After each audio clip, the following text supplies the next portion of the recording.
Question दिया है sine 30 degree cos 60 degree plus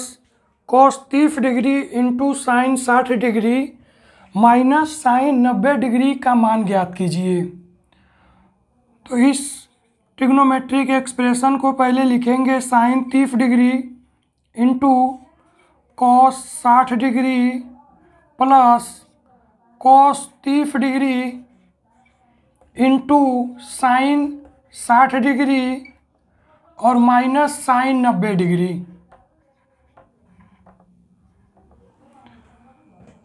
त्रिकोणमिति table में देखेंगे तो साइन 30 डिग्री का मान दिया हुआ है 1/2, तो साइन 30 डिग्री का मान होता है 1/2, कॉस 60 डिग्री का मान होता है 1/2 और फिर है कॉस 30 डिग्री, तो कॉस 30 डिग्री का मान होता है करड़ी में 3/2।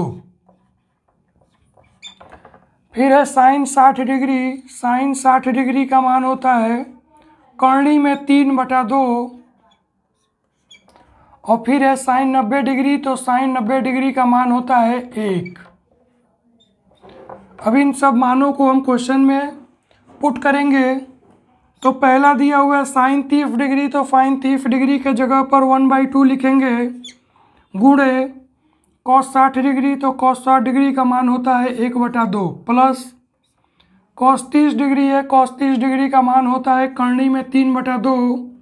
तो करनी में 3/2 गुणे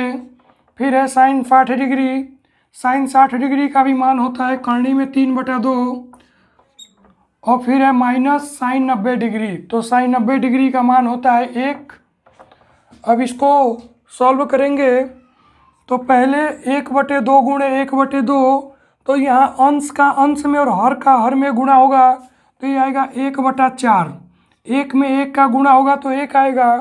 और 2 का 2 में गुणा होगा तो 2 दूनी 4 हो जाएगा, प्लस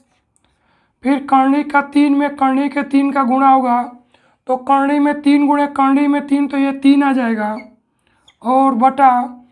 हर में 2 गुणे 2 है तो 2 दूनी 4 हो जाएगा और माइनस का 1। अब यहाँ पर एलसीएम लेंगे तो इन तीनों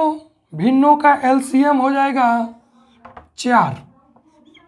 एलसीएम 4 हो जाएगा और फिर आएगा 1 + 3 और माइनस का 1 गुणे 4। अब ये एक्सप्रेशन आएगा 1 + 3 और माइनस का 4 और बटे 4। 1 में 3 जोड़ेंगे तो 4 आएगा, तो ये 4 - 4 और बटे 4 हो जाएगा। 4 में से 4 घटेगा तो 0 आएगा, तो 0/4 और 0 में किसी भी संख्या से भाग देते हैं तो संख्या 0 आती है, तो इस क्वेश्चन का आंसर 0 हो जाएगा। तो क्वेश्चन में फाइंड करना था sine 30 degree into cos 60 degree plus cos 30 degree into sine 60 degree minus sine 90 degree का मान, तो ये 0 आ गया। साइन 30 डिग्री का मान होता है 1/2, कॉस 60 डिग्री का मान होता है 1/2, कॉस 30 डिग्री का मान होता है करनी में 3/2, साइन 60 डिग्री का मान होता है करनी में 3/2 और साइन 90 डिग्री का मान होता है 1। अब इन सभी मानों को हम क्वेश्चन में पुट किए और इसको हल किए तो हमारा आंसर 0 आ गया।